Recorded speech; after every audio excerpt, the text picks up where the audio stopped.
In the first unit, we have seen how Vasakov, a former student, comes back to his school 18 years after he leaves just to demand his tuition fees back. The argument given for demanding the fees back is that he is not educated as his certificate says. When the principal tells him very clearly it cannot be done, he says he will never leave the chamber until he has paid his tuition fees. So the principal, trying to gain time, trying to buy time, he asks him, Mr. Vasako, please tell me what makes you think that you can't do anything. Why do you tell me that you're useless? What makes you think that you're useless? Vasakov, in reply, he says, everybody thinks that I'm useless, I'm unfit, I'm uneducated. If I get a job, I can't keep it for a long time. Vasakov asked the principal to conduct an exam to find out how much he knows. He says, ask your masters to come in, let them interview me or let them test me, let them examine me, then they'll know how educated I am, how bad I am, how unfit I am. The principal wonders what a distressing, painful, terrible business it is. What is a distressing business here? A student coming back to the school so many years later and demanding the tuition fees back. It is distressing. How unfortunate. It is unfortunate a student comes back to school demanding an exam to be conducted. So principal asks him, do you really want to take another examination? Are you really in a mood to take another examination? Usually students are scared of taking examination. And this former student comes back 18 years after he gets his certificate and asks the principal to conduct another examination. So the principal asks him whether he is serious or whether he is joking. Vasakov, yes, I have the right to take one. No doubt, I'm not joking. I have got the right to take one more exam. Principal, oh, what a strange case. What an unusual case. He scratches his head because he doesn't know what he should do and then says, I have never heard of anything like this before. This is the first time I have encountered a situation like this. What is the situation? A student coming back, a former student coming back to school demanding tuition fees. And he says it is very strange, it is unprecedented, or this is the first time such a thing has happened. I shall have to consult the staff. Finally, the principal tells the student, Mr. Vasakov, I'll have to consult my staff. I shall have to call a conference meeting. I'll call a staff meeting. Will you wait in the waiting room and give me a few minutes? Let me talk to the staff. Vasakov, now he gets up. Till now, he has been sitting in the chamber. So when the principal asks him to wait in the chamber, in the waiting room, he gets up and tells the principal, yes, be very quick, okay? I have no time to waste. Please do it. Have your meeting very, very quickly. I have got no time to waste. Seeing this, he goes out and saunters out, walks around or wanders around in a leisurely fashion. The principal rings a bell, the servant enters, and the principal tells him, ask the staff to come here at once, a most extraordinary conference meeting. So tell every staff member, tell every teacher that there is an extraordinary meeting to be held in the chamber. Ask them to come in. The servant, yes sir, he goes out. The principal, trying out his speech, so before the teachers enter, the principal starts rehearsing his speech. He begins, gentlemen, he addresses the teachers here. I have asked you to come here on account of a most unusual state of affairs. Dear teachers, dear colleagues, I have asked you to come here because an unprecedented and unusual thing has happened. It is unprecedented. This is the first time that it has happened.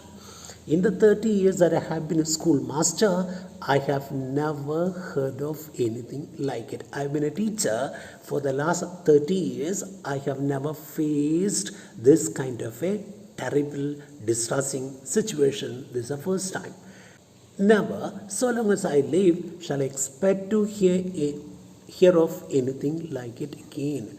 Now, the principle also says that I don't think in the future I will face this kind of a situation again. So, what is the principle trying to say? The principle is trying to say that so far he has never experienced such a thing, and he doesn't hope to come across a similar situation in the years to come. So, it is so strange. The situation is very, very strange, unusual. Never, God forbid, God forbid, that means hope such a thing will never happen in the future. The masters enter. So while he is rehearsing his speech, the teachers enter. How do the teachers look like? They are characteristic figures whose eccentricities are exaggerated. Eccentricities are oddities. The strange qualities of the teachers are exaggerated. So when you see a maths teacher, he looks exactly like a maths teacher.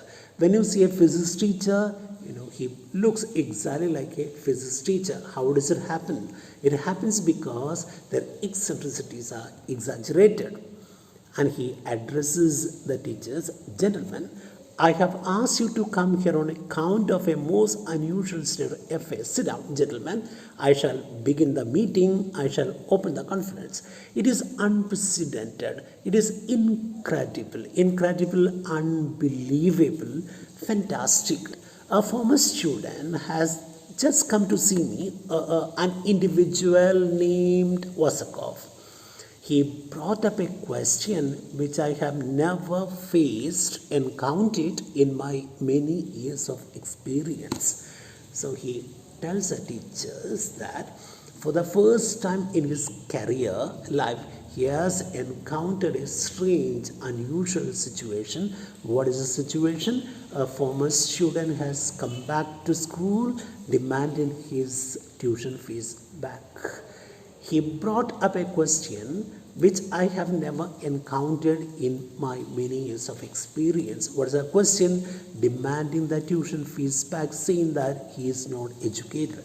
He explodes, he talks loudly, he loses his self-control and talks loudly. He roars, saying, I have never heard of anything like that. This is the first time such a thing has happened.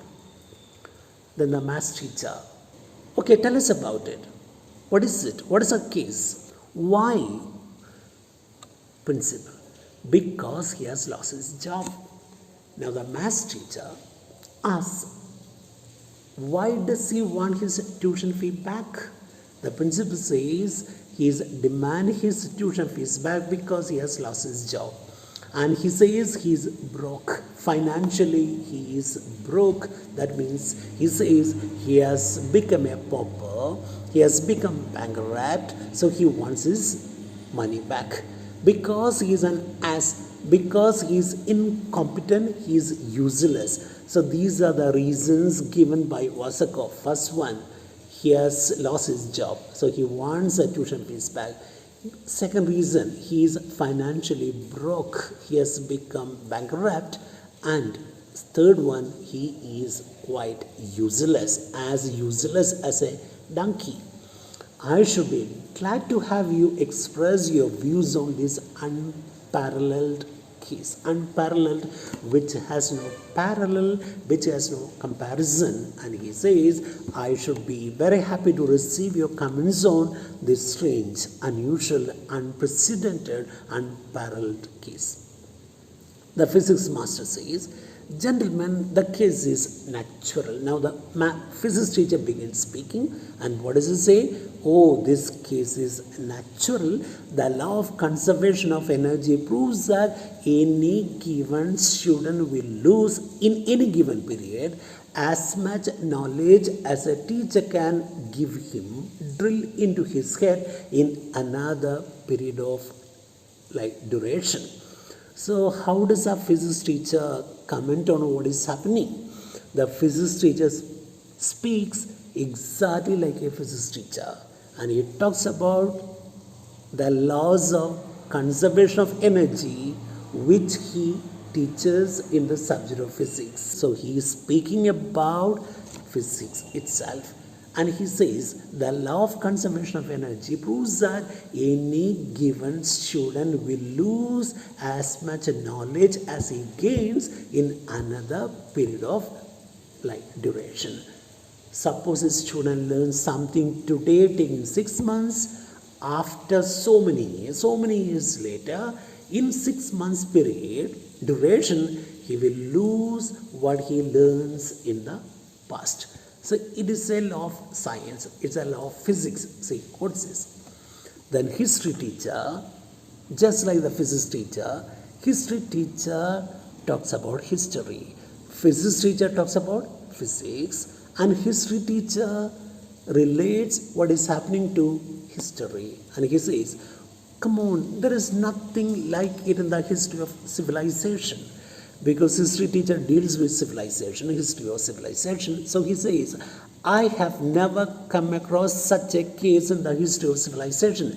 They said that the Bourbons learned nothing and forgot nothing, if that is true.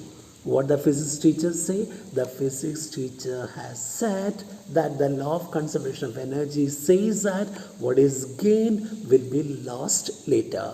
But history teacher contradicts him by saying that in the history of civilization there is nothing like that.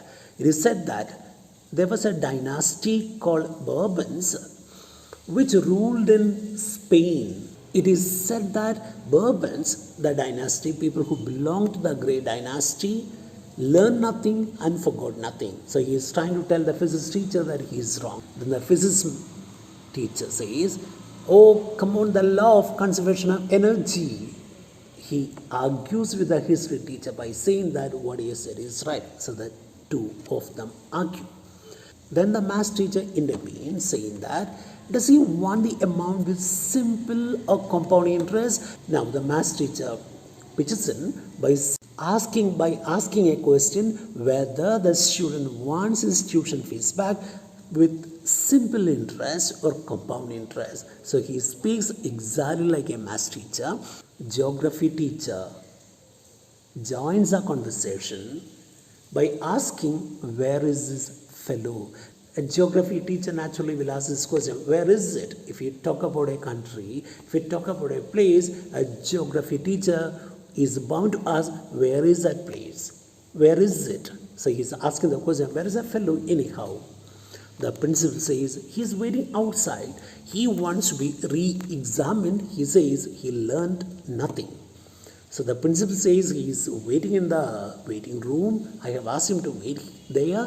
He wants to be re-examined. He wants to face an exam again. He says he learned nothing. He says re-examination will prove how bad he is. I would like to know what you gentlemen think about it. This student comes back after 18 years and he is demanding an exam to be conducted to test his real knowledge. Math teacher chuckling, laughing to himself, and he said, a re-examination? Gentlemen, it is my conviction, belief that we will lose nothing by re-examining Wasakov.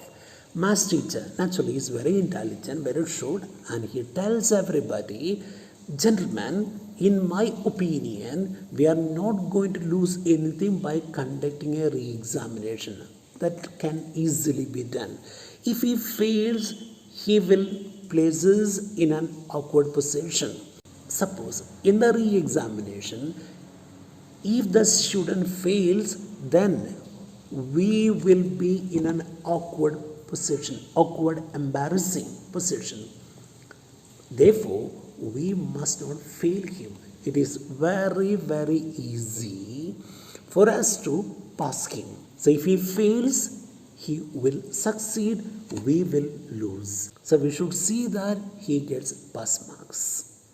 He has, shall I say, pursued, the student has pursued, carried on advanced studies in the school of life. 18 years ago, he left this school. So later, since then, he has been studying, he has been pursuing higher studies, advanced higher studies in the school of life. He was at school for nearly 10 years. After that, he has been learning from the school of life. So naturally, he will have become intelligent. We will not make our questions too difficult. So what is our strategy? We should see that he passes. So we won't make our questions difficult. Agreed, gentlemen, we are dealing with a very sly, cunning, crafty, clever individual who will try to defeat us, who will try to get the better of us. So we are dealing, gentlemen, the master teacher tells everybody, gentlemen, we are dealing with a very cunning, very clever individual who will try to defeat us, and he will try to get his money back by hook or crook. So we must checkmate him as if we were playing a game of chess with him. So we must spoil his designs, thwart his plans.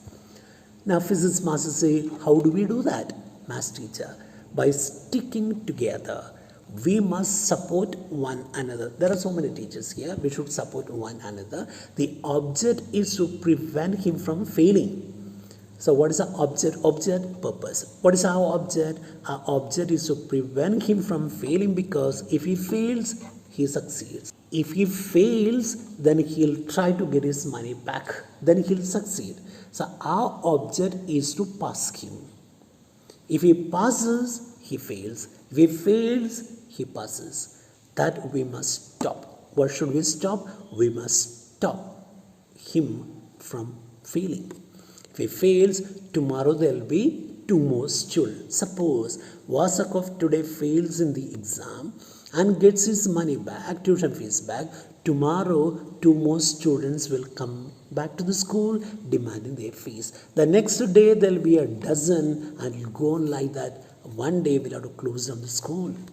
We must support each other, gentlemen, so that this painful affair doesn't become a pedagogical here, academic scandal.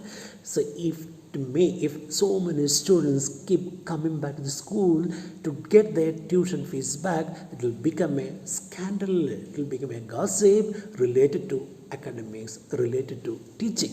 We should never allow that to happen.